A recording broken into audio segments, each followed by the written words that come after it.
All right.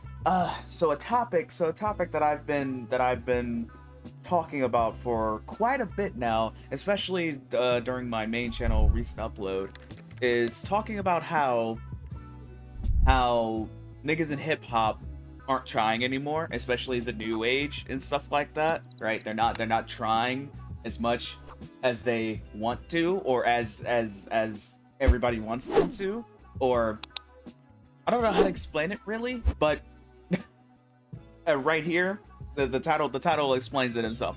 Something weird is happening in hip hop, and the thumbnail literally said, "Hip hop is dying," which I agree.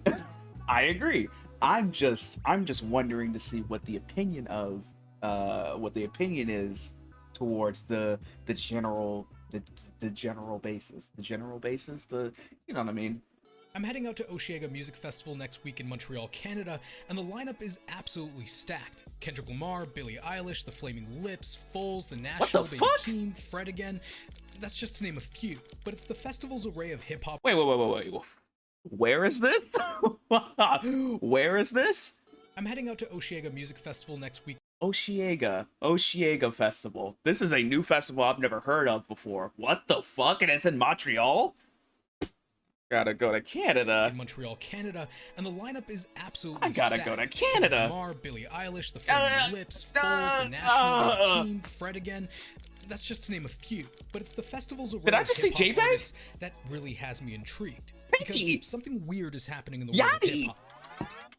Something weird is happening in hip hop. Please explain. Please Just back in explain. 2018, R&B and hip-hop was declared the most dominant genre in the US. True. Music streaming platforms became the method of consuming music, and 8 of the top 10 most streamed artists were rappers. From 2015 to 2018, hip-hop music experienced a sort of golden era. Big names like Kanye West proved they still had a great album in them. Drake and Fair. Kendrick Lamar were finally reaching global superstardom. That's true. And rising sensations like XXX Yep. Tentacion were producing viral hits Yeah, of their own. RPX. But today, the genre is already showing signs of fatigue.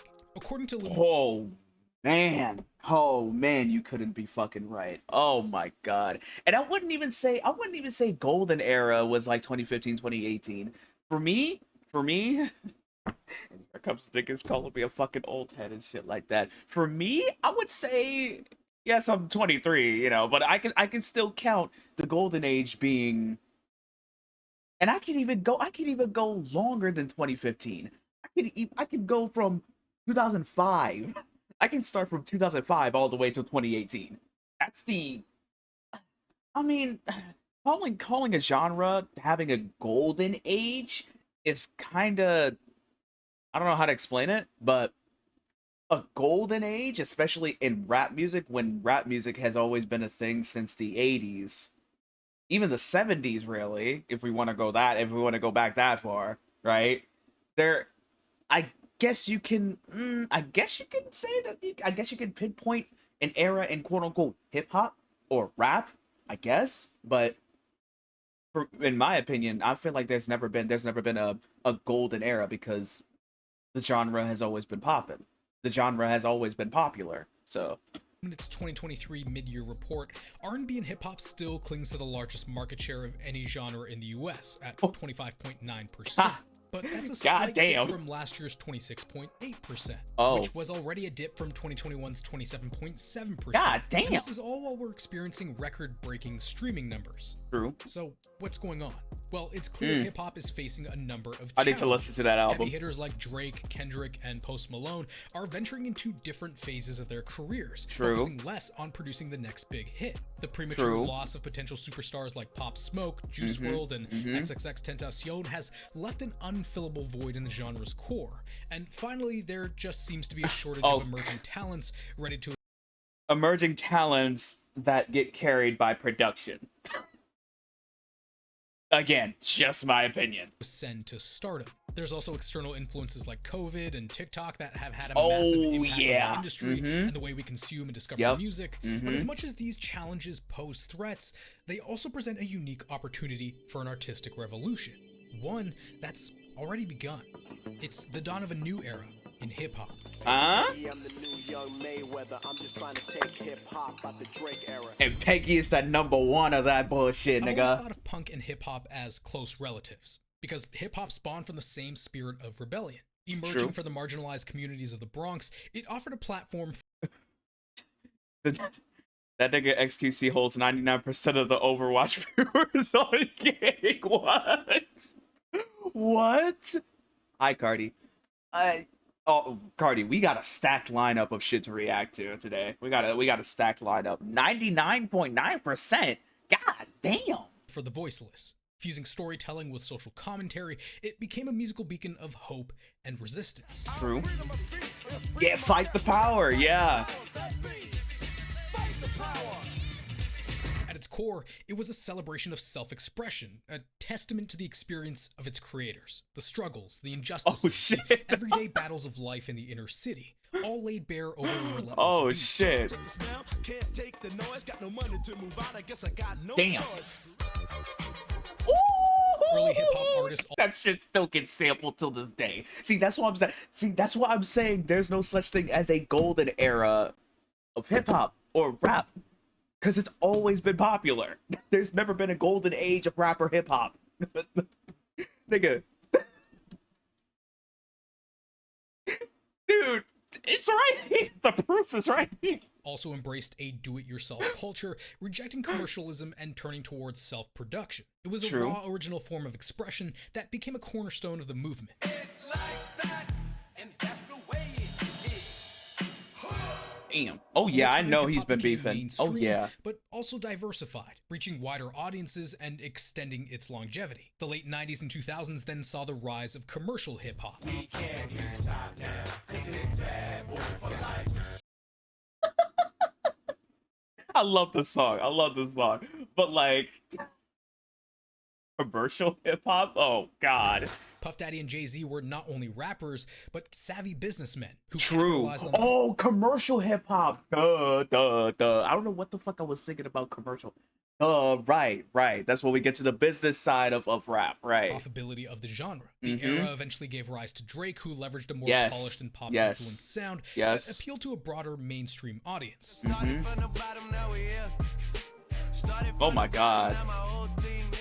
And then there's someone like Kanye West, who both contributed to the commercialization of hip-hop, yet defied it in very unique ways.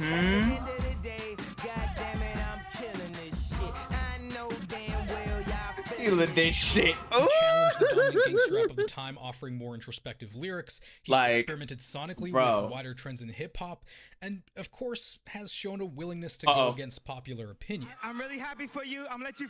I'm so sorry. Oh no. Yo. Okay, see, the more that I think about it, yo, why the fuck you do that to that girl? Why the fuck you do that to Tay Tay? What the fuck did Tay Tay do? She was literally just accepting her award. Why the fuck did she do? Company. Why the fuck did she do that? Why the fuck did he do that to that girl? What the fuck did Oh no, Kanye. Oh my god, why did you do that? Tell her. I'ma let you finish. You finish. But Beyonce had one of the best videos of all time. Oh, why did you artists do have that? Undoubtedly contributed to hip-hop's growth and global recognition, this shift towards commercialization has diluted the genre's rebellious edge. Today's hip-hop tracks are designed to ensure commercial success, featuring catchy hooks, polished production, and guest appearances from other popular artists. True. They lack the rawness. I guess you could. I personally call it like the pop culture era of rap, right? And that's where the 2015, 2018 like time span, I guess you could say, starts, right? I literally call that the pop culture rap era. Originality and social commentary that defined the early days of the genre. However, that sort of punk ethos hasn't been entirely lost in modern hip-hop. True. Like punk did for rock back in the 70s and 80s, there's a rebellion happening against the mainstream. Hip-hop is getting weird. Hip hop is getting weird. True. Like really though. Like really though. And by weird, I mean experimental. Yes, True. experimental hip hop isn't anything new. It's True. just that these experimental forms in the genre have never been more prevalent or this popular. While this movement undeniably stands on the shoulders of the genre's pioneers, it's also paving its own unique path. This era didn't start because of Yeezus. It didn't even begin with Death Grips. True. But it was certainly What did it start off industrial with? in sound. Okay. MIA? When Really? MIA's third album Maya dropped, it was likely the year's most divisive release. There were a lot of raised eyebrows, some harsh critiques, and a fair bit of controversy with its promotion, but looking back, it's clear that this was the prototype moment for the genre. A blueprint that laid the foundation for how hip-hop was set to evolve. Really? It signaled 5 essential elements. Firstly, there's technological advancements to thank. Okay. With access to digital audio workstations and increasingly portable synthesizers, Maya was self-produced at MIA's home studio in LA, but also atop the Mayan pyramids in Mexico. Shut the fuck. Okay, what Cardi's quoting is an old video of mine that is now since gone. Talking about how Yachty is the blueprint for fuck you, Cardi. And later during a vacation in Hawaii, studio equipment has become increasingly portable and affordable. In the coming years, artists would be able to manipulate sound in ways and in places that were not possible before. It's how college roommates like hip-hop group Clipping can craft tracks around the sound of their alarm clock. The sets up in no second guessing, here in the street, people sweating for the money. Or how Baltimore I love rapper that. Oh. JPEG Mafia can Hold on, I want to hear that one more time. I want to hear that one more time. I want to hear that representation one more time. Or how Baltimore rapper JPEG Mafia can manipulate. I mean, we also got Logic, but if we're talking about pure Baltimore, Peggy got that shit. You didn't know Peggy was from Baltimore? Peggy is literally from here. Manipulate a pen clicking into something we've never heard before.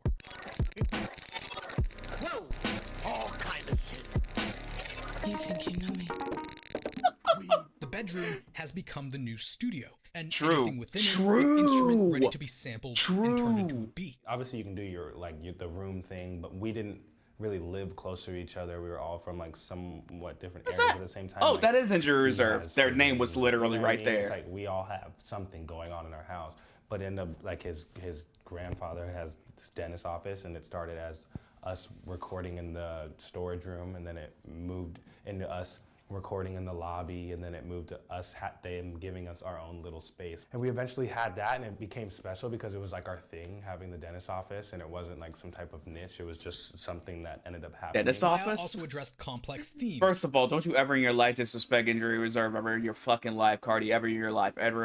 Around information Ever in your politics, life. how much we can rely on our news sources, the sanctity of our online data, and the future of truth in the digital age.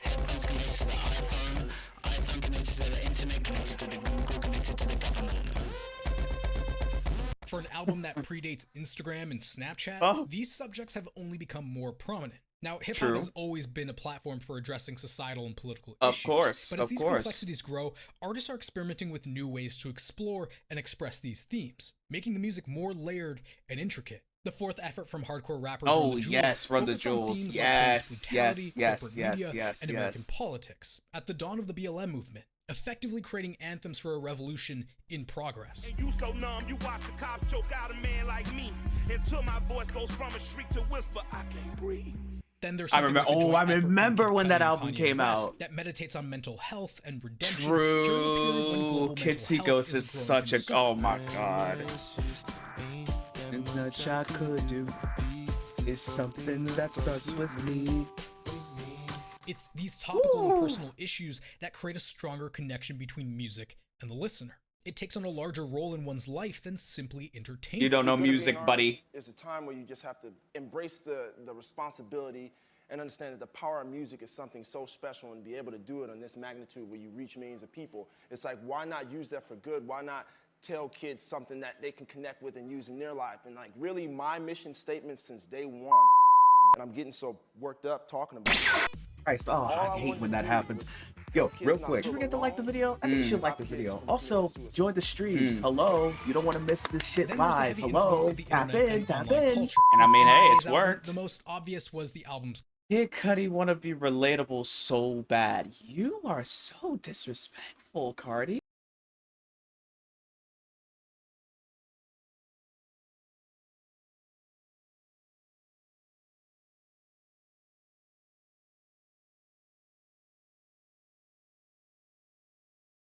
I don't get you sometimes. I really don't. I really don't. cover art, featuring a collage of digital music players. There's really also the album's don't. title that was stylized in leet speak, the internet's alternative alphabet, but also a deliberate attempt to Wow. avoid detection by online search engines. Wow. MIA also took full advantage of the internet during the album's Wow. promotion. After releasing a series of tracks online and a short film music video that caused widespread controversy, MIA became the most blogged about artist for weeks. The advent of the internet was already proving to transform how music would be shared and discovered, and Spotify still wouldn't reach the United States for another year. It was internet culture that significantly contributed to the rise of groups like Death Grips.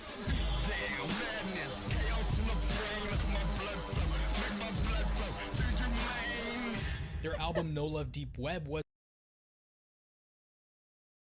I love how they had to block that out. Yo, y'all don't know anything about this fucking cover art. The censor bar is literally, if you uncensor that, it's literally like the reddest white penis you've ever seen in your life. I'm being so dead ass. If you uncensor that, it is literally the most like reddish, like sunburnt white penis you've ever seen in your life. I'm being so serious. Was notoriously self-released online for free, without the approval of their label, showcasing the power and influence of the internet in music distribution. And Brockhampton, a collective that formed in an online form, used the internet and streaming to saturate the market and build a following. Haha, I It get allowed it, them the to experiment saturation. with a different style when it came to their major label debut. When it comes down to controversy, was about 3 CDs in 1 year with no label. And we signed and our story turned into a fucking fable. A bold move, even for a group with an established fan base. Thanks to streaming platforms and the scale of the internet, artists who are more concerned with creating authentic and meaningful art than with Didn't being want to commercially know appealing that. or Oh achieving well. mainstream success, Now you do. can actually make a living creating their music. I was literally trying to make money from this for so fucking long. Right. By the time I actually started making money from it, I was just like, got it. But your music Wow. to me doesn't really sound like somebody trying to make money off their music. No, that wasn't the intention. Seems like you would have made a lot of different choices aesthetically, etc. Oh, no, true, if you think about it, A lot yeah. of the rappers I interview seem like they're just trying Oh to my make some God. money. Paid. Yeah. Yeah, no, I'm not just trying to get paid. I actually just like what I do. The getting paid shit is a byproduct of it. I do want money so I can live. but, Right. Like I'm not out here like I just need the money. I'm only in it for the money type shit. MIA was already known for her diverse set of influences and samples from the worlds of electro clash to Bollywood and dance. But now, add the desire to innovate on her sound with industrial elements, and you've got something more avant pop than she's ever done before.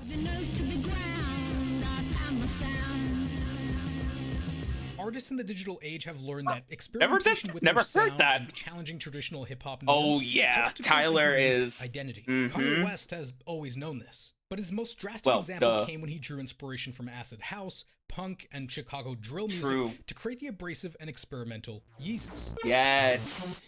Oh my God. Fuck whatever y'all been hearing. Most what recently, fuck what Lil y'all Yachty been- ventured from his typical trap rap style Literally outside of Utopia, literally outside of, my chair is stuck on the, okay, thank you. Okay. Yo, can you not be stuck? Thank you. Speaking of, outside of Utopia, this was literally my album of the year for 2023. Oh, I'm so happy he released this. I'm so happy he released this album, bruh. Oh my God. Yes! Yes! Yes! to create a psychedelic rock record that sounds closer to Pink Floyd than anything in the realm of hip-hop. Tarantino movie scene. Damn! If executed well, experimenting with new genres and just having a general desire to innovate on your sound no longer alienates audiences. The music is no longer the output. Music is the input.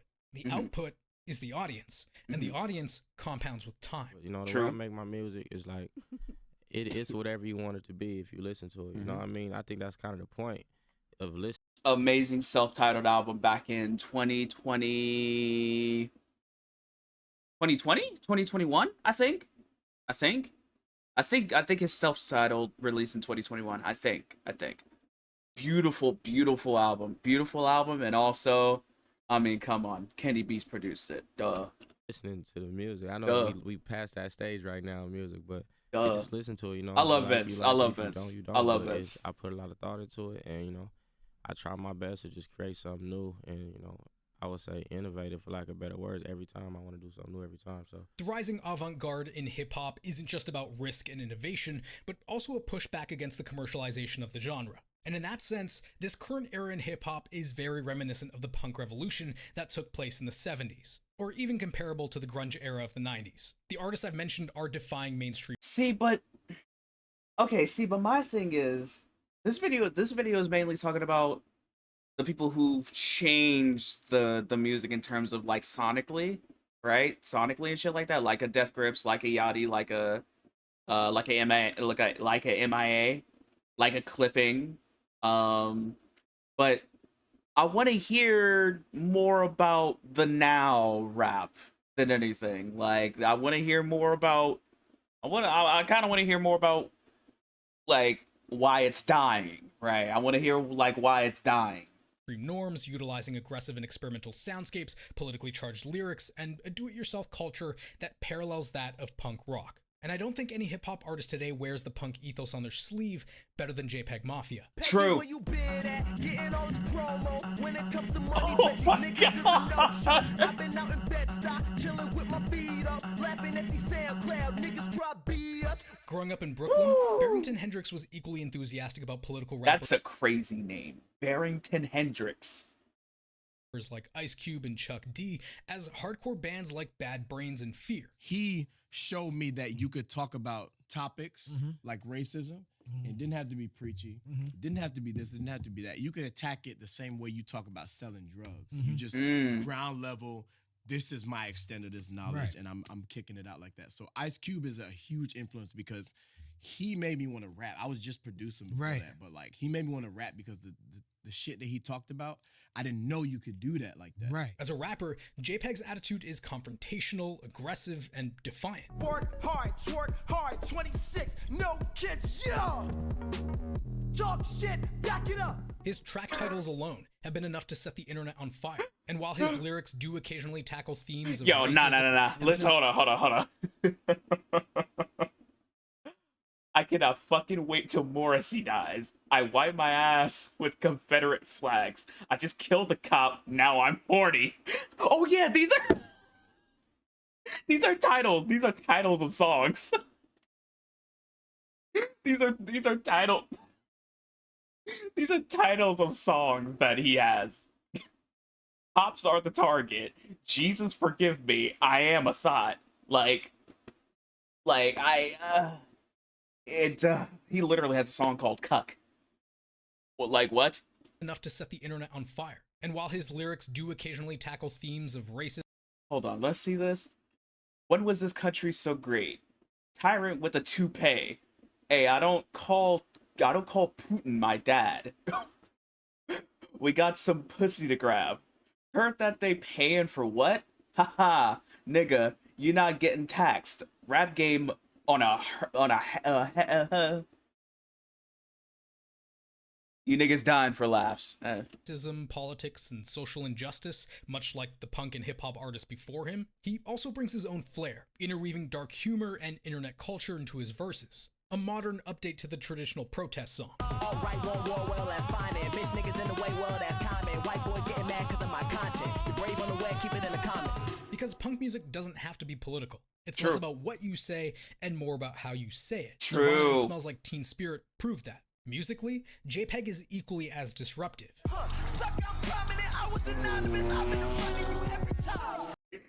Dude, All My Heroes Are Cornballs is a fucking fantastic album. Holy fuck, that album is so good. Oh my god. That album is so good. That album is so good, bruh. This ain't a bridge, it's a kind of crowd. I put my soul in a heavy bar. Every known for his verse. unique production style, merging the grittiness of punk with the rhythms of hip hop. My instrument is really a DAW, and keyboard is what I know how to play. But like, you know, with a DAW, you're able to like transfer information and do different things. So like, you can play the keys to something and then like transfer it to a guitar or something like that. But I don't know how to play guitar, et cetera, et cetera. But the beauty of rap is I'm able to figure that shit out and make what I make because like I'm dedicated to my craft. You know what I'm saying? That's where rap overlap with punk rock. Yeah, exactly. His beats can be abrasive, his samples unconventional, and True. his sound design experimental. It's a sonic palette that definitely stands apart, but still has the ability to pull you in. Oh my god! Back in his back. Peggy writes, produces, Yo! and often mixes his own music too. Oh, I retaining love LP. LP is also a fucking fantastic album. Yo, this just sounds like Peggy dick suck. Honestly, I'm here for it. full control over his creative output. I started out as a producer. I've been making beats since I was like 13 or 14. And when I was first making beats, no one liked the beats. To this day, I give people beats and they're just confused. So I just like, I stopped, like, I don't have time for that shit. Like, I have a vision for this shit and I want to get it done, and that's just it. I don't have time to like dumb myself down for niggas if they don't really get it. It's whatever, you know what I'm saying? Move on to something else. There's other shit out there, go listen to that. So like, I kind of started rapping because no one liked my beats. I gave my shit to mix and master. It was like $2,000 a song. I can't do that shit. I cannot afford that. So I was like, I'll just learn to do it myself instead of passing it off to some motherfucker who doesn't care about it, you know what I mean? I'm gonna take the time and dedication because I'm gonna do things, I'm gonna make mistakes and make crucial decisions that someone else will never do. So like, I have to take control of this out of necessity. Because when my shit is left in other people's hands, they fuck it up every time. This do-it-yourself approach extends to his music videos and album art, often self-made and as provocative as his music. And the punk mentality extends to his stage presence too. Heavily inspired by 80s punk bands, JPEG's shows are chaotic and purposefully unrefined. The first one is someone you definitely don't know. It's a guy from Baltimore. His name's Abdul Ali. Okay. This is probably my main influence. He was just playing his songs off a laptop and just going in the crowd and performing. I'd never seen anything like that in my life. So like, I started hanging out with him and I started adopting his style and I evolved into what I have now. So that's my main influence. Oh But, shit! other than What? that, Bad Brains, this band called Fear. I don't know if you know. Fear, just a lot of punk artists, Black Flag, people like that, because they you know, look at their shows. It's hectic. They're out there. The vocals might sound like shit. They might fuck up. But the live element is what I want people to take from it. I'm going out there. There's no backing track. There's nothing. I'm going out there and I'm going to give it 100%. If I fuck up, if I run out of breath, you're just going to hear it. Right. So, like, it might not be the most beautiful sounding thing, but, like, I'm going out there and giving you 100% because, like, yeah, these are the guys, when I watch them, they were always doing that. It makes for an authentic, in-the-moment energy that's unmatched by any other live show. I get that punk is a pretty loaded term, and defining anything as punk usually ends up being controversial, but it's the likes of J. Fuck is this I show speed ass fucking type beat in the background? Peg Mafia, Clipping, Run the Jewels, and others who are trailblazing an avant-garde revolution. One that isn't just about rejecting commercialism, but about embracing the current digital age, exploiting the possibilities of the internet, and leveraging new technologies to pioneer new forms of sound and expression. Anything that becomes really popular on a wide scale will naturally just be hated or rebelled against, no matter what it is, no matter what the actual music sounds like. And it's unfortunate, but I just want people to do whatever they want, but just like not feel like they have to follow the standard. We don't all have to sound like the baby. It's fine. True. We can do other things. True. You know what I'm saying? That's all I'm trying to say. If more stuff like that, more risk-taking happen, I just think creatively, rap could become like just so much more interesting. Oh my god, It's yes. fine now. I just think Literally what I've been trying to say. Pushing the boundaries of Literally what I've been trying to say for the longest time, but niggas don't choose to fucking listen because either A, they're too fucking young, or 2, they're too fucking stupid to realize it.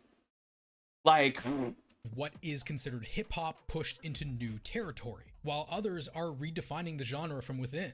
A punk phase, if you will. a phase that seems to resonate at Osheaga Festival, where Oh I'll my be God. mashing to the experimental sounds of JPEG Mafia, enjoying the latest psych rock stylings of Lil Yachty, and chanting along with the crowd during Kendrick Lamar's commercial hits. The genre may be showing signs of fatigue commercially, but artistically, it's thriving like never before. Hip-hop's decline in market share should be looked at as a shift rather than a downturn. Where will this shift take us? We'll just have to wait and see. But one thing is for sure, it will be anything but ordinary.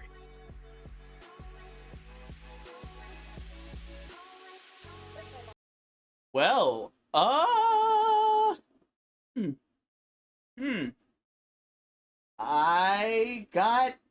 guess you could say I kind of got clickbaited. Kinda.